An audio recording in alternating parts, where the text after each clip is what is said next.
I'm Paul Roche. I'm the president of Luxor Workspaces. We're located up here in Waukegan, Illinois, and we're a provider of furniture and office solutions. Summit Design and Build provided design consulting on our retrofit of our offices. And in the design of the space, Summit really helped us figure out what's the right mix of common areas, kind of task areas, lounge style areas where people could work more informally versus the traditional office or conference room or desk. And we engaged Summit to help us design what that would look like and then actually do the construction project all the way through.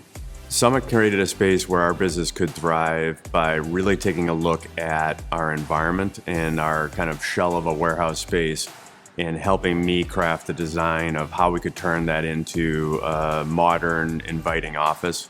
We did the project during the COVID period where people were working from home, and the focus was really around how do we create an environment that people want to come back to.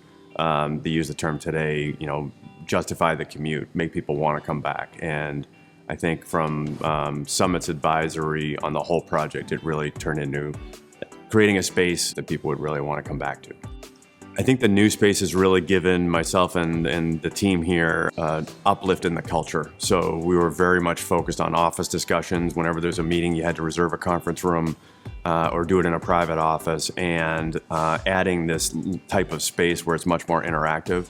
I kind of said make it look more like a co-working space and less like an office. I think a lot more natural interaction happens based on the layout of the office and the fact that we created a kind of a kitchen area and a coffee area, coffee bar, and a lot of kind of natural seating areas that are more comfortable for just natural interaction that doesn't have to happen at my cube, or it doesn't need a conference room. It's that kind of in-between space. So our process on selecting Summit was utilizing Adam, who's the president of Summit, and the design team to kind of walk through our existing space, get a feel for them and how they would approach the project. We very quickly felt comfortable with them in terms of the process they would go through, how they would manage the project, but then also how they would bid out to multiple subs and ensure that we were getting the best rates and also using the best quality people that they trust and that they use on all their other projects. So that quickly led us to believe that 100% Summit was the right partner for us.